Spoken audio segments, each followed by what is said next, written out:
বৰপেটাহঁতৰ দৌল মহোৎসৱৰ তাৎপৰ্যৰ বিষয়ে যদি হিন্দী ভাষাত এখন কিতাপ আকাৰে প্ৰকাশ কৰি হোলী গীতৰ ওপৰত হিন্দী ভাষাত যদি এখন কিতাপ প্ৰকাশ কৰি সেই ভাষী লোকসকলক ৰাজ্যসকলক দলসকলক আমি দিব পাৰো তেওঁলোকে নিশ্চয় বৰপেটাহঁতৰ দৌল মহোৎসৱৰ তাৎপৰ্যটো উপলব্ধি কৰিব পাৰিব।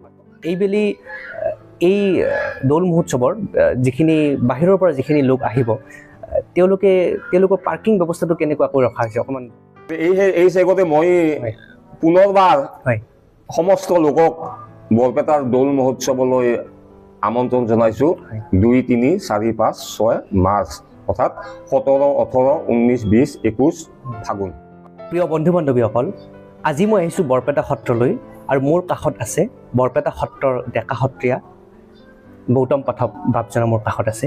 বাপ, আপোনাক মোৰ চেনেললৈ স্বাগতম জনাইছোঁ। যিহেতুকে সমাগত দৌল মহোৎসৱ আৰু দৌল মহোৎসৱৰ প্ৰাক মুহূৰ্তত আৰম্ভ হ'ব বৰ্ণিল বসন্ত। তো বাপজনাৰ পৰা কিছু কথা জানিবলৈ আহিছোঁ আজি।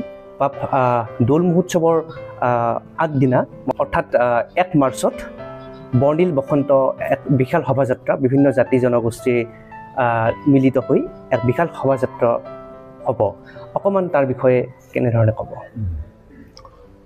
প্ৰথমতে মই এই বৰপেটা সত্ৰত উদযাপন কৰিব লগা আগন্তুক দৌল মহোৎসৱলৈ সমস্ত অসমবাসী ৰাইজক মই সেৱা ধৰিছোঁ বৰপেটা সত্ৰৰ তৰফৰ পৰা। এইবেলি বৰপেটা সত্ৰত 5 দিনীয়া কাৰ্যসূচীৰে দৌল মহোৎসৱ উদযাপন কৰা হ'ব। গতিকে মোক যিটো কথা সুধিছে প্ৰথমতে মই সিটো কওঁ। সমগ্ৰ বৰপেটাবাসী ৰাইজে একত্ৰিত হৈ আজি কিছু বছৰৰ পূৰ্বৰ পৰা বৰপেটা সত্ৰত উদযাপিত দৌল মহোৎসৱৰ গোন্ধৰ আগদিনাখন অৰ্থাৎ এইবেলি 2, 3, 4, 5, 6 মাৰ্চ তাৰিখে দৌল মহোৎসৱ হ'ব। অৰ্থাৎ 1 তাৰিখে কিছু বছৰ পূৰ্বৰ পৰা সম্পূৰ্ণ সত্ৰীয়া পৰম্পৰা অক্ষুণ্ণ ৰক্ষা কৰি এখন হোলী গীতৰ ওপৰত এখন বিস্তৃত বহল ভিত্তিত শোভাযাত্ৰা কৰি অহা হৈছে। অৰ্থাৎ যাত্ৰা কৰি হোলী গীত গাৱা পদ হোলী।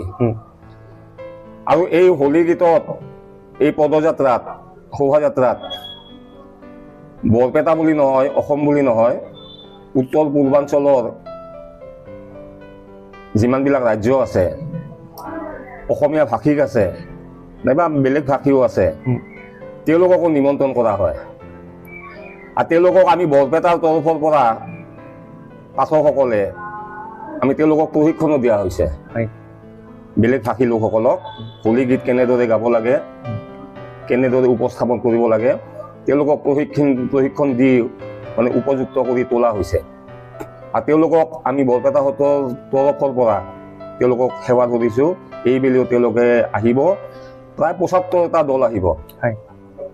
75টা দল আহিব। গতিকে তেওঁলোকক আমি শুভেচ্ছা জনাইছোঁ। তেওঁলোকে আহক, বৰপেটাৰ দৌল মহোৎসৱৰ লগত সংগতি ৰাখি এই হোলী উৎসৱৰ যিটো আনন্দ, সেই আনন্দ আমি সকলোৱে মিলা প্ৰীতিৰে ইজনে সিজনৰ লগত আদান প্ৰদান কৰিম, ৰঙতে আমি একত্ৰিত হ'ম।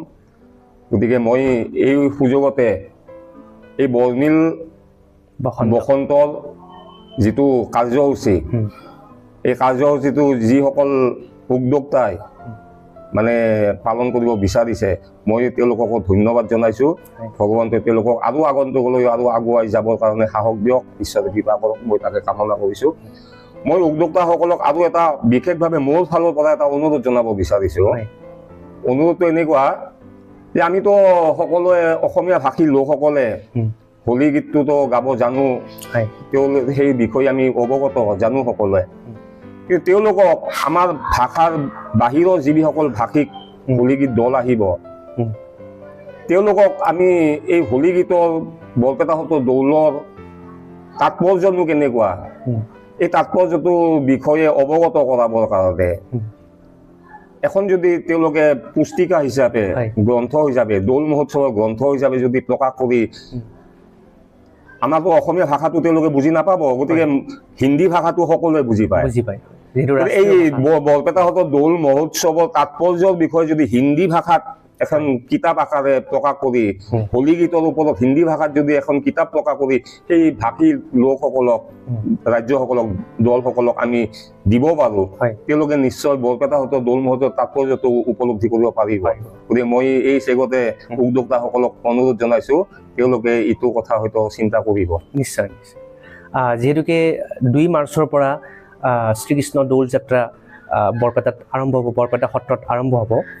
এইবেলি এই দৌল মহোৎসৱৰ যিখিনি বাহিৰৰ পৰা যিখিনি লোক আহিব, তেওঁলোকৰ পাৰ্কিং ব্যৱস্থাটো কেনেকুৱাকৈ ৰখা হৈছে অকণমান জনাই দিব। আমি নিজকে ধন্য মানুহ, নিজকে সৌভাগ্যৱান বুলিও ভাবোঁ যে বৰপেটাৰ দৌল মানে বৰপেটাবাসী ৰাইজসকলৰ এটা সেৱাইক কৰ্ম।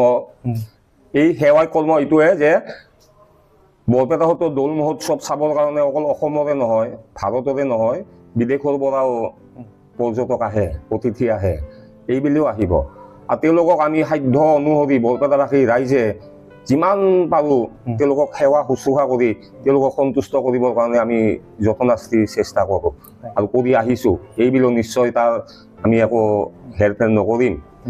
গতিকে মই এই সুযোগতে তেওঁলোকক আমন্ত্ৰণ জনাইছোঁ, তেওঁলোকে আহক, চিন্তা কৰিব নালাগে, থকা খোৱাৰ আমি সকলো ব্যৱস্থা কৰি দিছোঁ।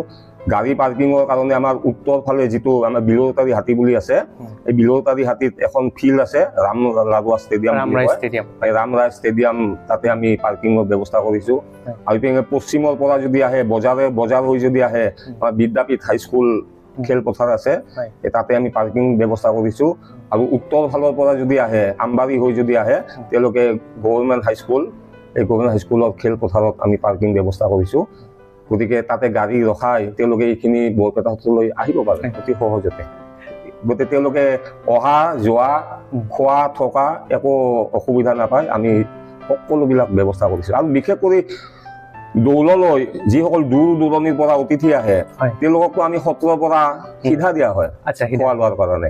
চাউল, দালি, খৰি, তেল, নিমখ যি লাগে আমি সকলোৱে এই দৌলৰ 3 দিন আমি তেওঁলোকক যোগান ধৰিম, যিমান আহে সকলোকে দিম। অলপ শেষত আপোনাৰ পৰা এটা কথা জানিব বিচাৰিছোঁ, এইবেলি দৌল মহোৎসৱটো 5 দিনীয়া কাৰ্যসূচীৰে কৰা হ'ব, কিন্তু ডেকা দৌল আৰু বুঢ়া দৌল দুটা দৌল থাকে। এইবেলি ডেকা দৌল, ফাগুনৰ দৌলটোক ডেকা দৌল বুলি কয় আৰু চ'তত হোৱা দৌলটোক বুঢ়া দৌল বুলি কয়।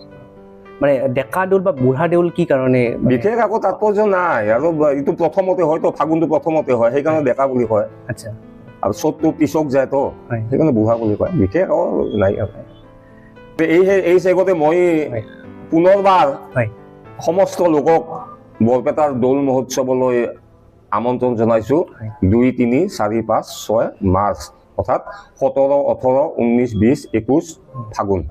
গতিকে আপোনালোকে আহক, আমাক আৰু আগুৱাই যাবৰ কাৰণে উৎসাহ দিয়ক। আমাৰ এই বৰপেটাৰ দৌলৰ যিটো ৰং, এই ৰঙৰ লগত আপোনালোকেও মিলিত হওক, আমিও আপোনালোকৰ লগত মিলিত হওঁ। ইজনে সিজনৰ অন্তৰত আমাৰ আনন্দখিনি মিলাই দিম, আপোনালোকে আমাৰ আনন্দখিনি দিয়ক, আমিও দৌল মহোৎসৱ এইটোৱে আৰু বেলেগ একো নাই। গতিকে মই অনুৰোধ জনাইছোঁ সকলোৱে আহক। আহিব। ধন্যবাদ।